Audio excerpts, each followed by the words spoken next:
got some motherfucking design on right now. Bring it down, bring it down, make it clap. I got 3 whole thoughts to the top.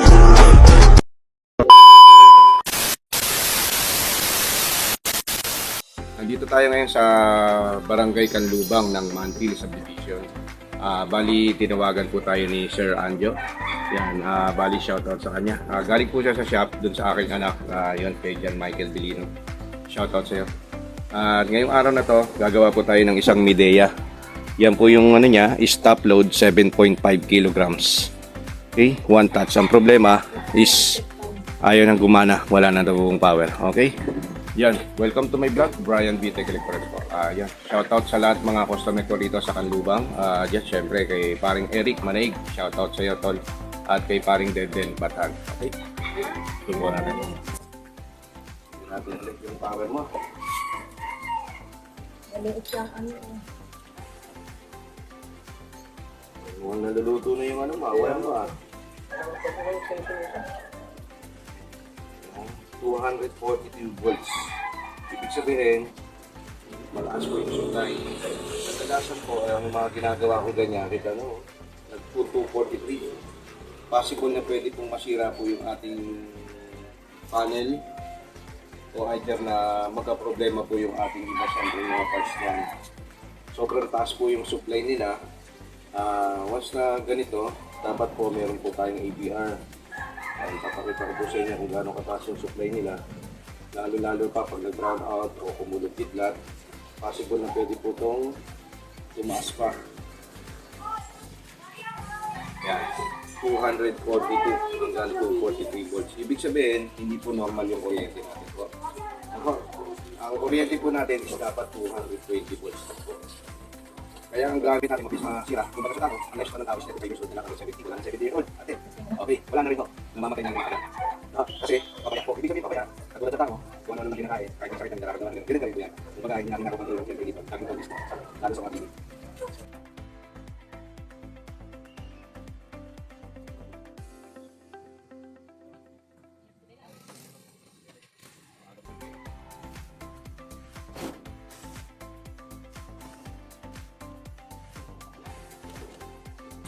Uy, may Uy, yun. butikit. Saan galing ako? Diyan lang. Saan naman ako doon? Ha? Napapatalo na ako.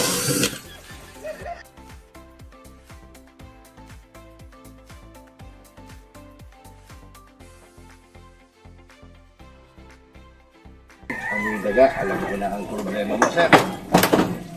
Huling-huli na. Ibig sabihin, kinangat-ngat. Hindi nga. Kinangat ito.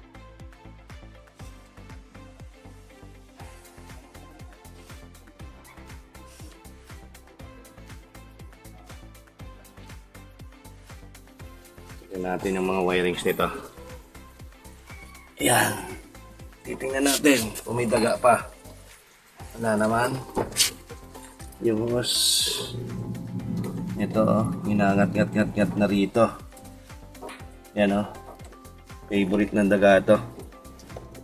Yan, checkin natin. Siyempre yung kanyang linya. Baka ano, yun oh, kita mo binutas na yung ano, yung pinag-aanuhan ng hose. Kumbaga itong hose na to, pwede nyong ilipat doon, kaso yun oh, may tama na. Yan oh. Sinira na ng daga. Ngayon, ito namang wirings niya. Check natin hanggang dito sa pinakataas niya.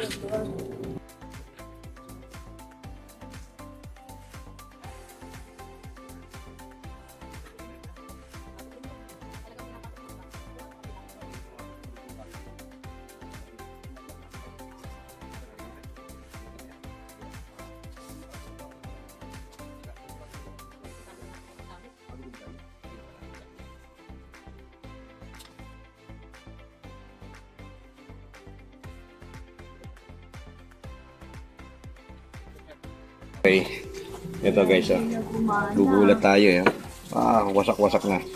Ibig sabihin, minatgat yung wirings. Yan. Ito yung ano, katibayan. Ibig sabihin, binahayan po ng mabait. Yan, wala silang makain, nginat-ngat niya yung wirings. Yan, papunta rito sa kanyang solenoid sa inlet, then papunta rito sa kanyang itong tinatawag na water level, no? Ngayon, ikakabit ko siya, idudugtong ko. Tingnan natin kung yan lang po yung problema niya.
Yun, may power na guys. Ibig sabihin, konektado po yung switching papunta sa kanyang dito sa kanyang door lock, and then dito sa kanyang solenoid, and then dito sa kanyang water level. Pero sa water level wala naman problema. Bali gumana na po siya. Yan, gumana na po yung ano niya, yung light niya. Operate na. Yan, namatay na naman. Pakiano nga po yung saksakan, sir. Numamatay. Yan, okay. Ngayon, yan, umilaw na po yung wash and rinse. Testing natin sa tubig. Kunwari, wala tayong tubig dito. Yan, magsiset tayo kunwari sa 1. Then, tingnan natin. Okay? Yan, titingnan natin yung kanyang solenoid. Yun, nag-ooperate naman. Okay.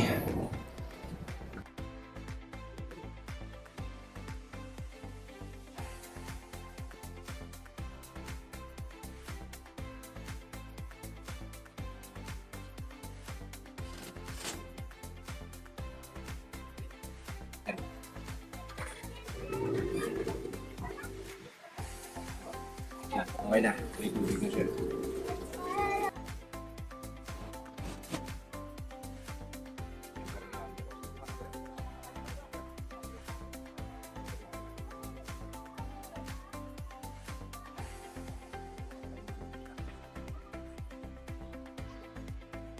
Bali ito guys, medyo mahaba. Pinorkat ko na siya. Lalagay na natin sa size pin. Okay? Para malaman natin kung tatapon yung tubig niya o maglalabas ng tubig. Ibig sabihin, okay na yung drain motor. Yun. Okay na. Ibig sabihin, lumabas po yung tubig. Successful na po yung drain motor niya. Is good. Lahat po na test po natin is okay na siya.